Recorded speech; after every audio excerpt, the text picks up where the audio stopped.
Good morning. Good morning. Hi, Pastor Owens, Associate Ministers, okay, deacons, trustees, members, and friends.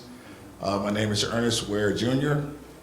All right, I come stand before you this morning as I was talking to the pastor here about a week or so ago, and I was letting him know that be glad to get up, like I said, with the series he's in now, the change of how, say, joining this particular church has changed my life.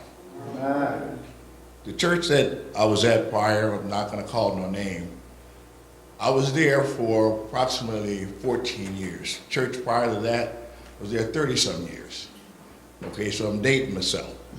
But I'm saying that to say this. The first church that I was at here in Cleveland, I became a deacon. All right, I worked in the church, anniversaries, all the programs and everything else that was done. I went to the next church, didn't do anything. I started leading what they call a double life. I was 1 foot in the church, 1 foot out the church. And this is what I was discussing with him of how a Christian is supposed to lead a Christian life. Since I've been at this church, that I've more or less accepted as my guidance, I should say, of leading a Christian life, because I see and gather around brothers, sisters here that are Christians. Now, what they do outside of here, but what they show me here at this church is that they believe in the Lord Jesus Christ. Amen. And this is something that we as Christians should try to bind ourselves with brothers and sisters of the same. And when we do these things, like I said, it rubs off on us. Yeah. And as I was telling him, I said, in joining this church and being around the brotherhood, I've joined, like to say, the men's ministry, the leadership classes, and also the small group on Sunday morning and the small group during the week. This is something I wasn't doing before. I was just out there enjoying myself, having a good time, 1 foot with God on Sunday. But Monday came around, I was a different person.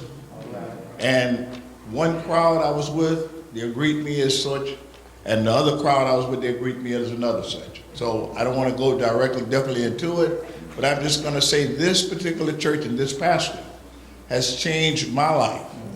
Because I listened to his teachings and I listened to his preachings. And when he's preaching from the Word. He's preaching from the book. When he teaches from the book.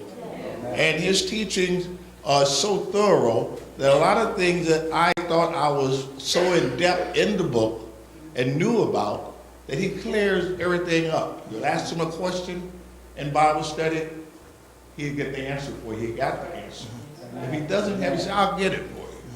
This is the type of minister that I think God wanted me to be in tune with. And this is something, like I said, I know we got a short time to be up here, but I just want to say, just keep praying for me, because I see things on the horizon. I asked God this past week, I was out of town, and as we got back in last night, or say early this morning, I was telling my wife, she said, what are you going to say? I said, whatever God leads me to say. I said, I can't tell him, I can't get up there with the, she said, well, you didn't write anything out. I said, I don't think I need to write anything out. I said, as long as I ask God to lead me and to guide me. Amen. And so I'm asking you as a church, keep praying for me. God is not through with me yet. Amen.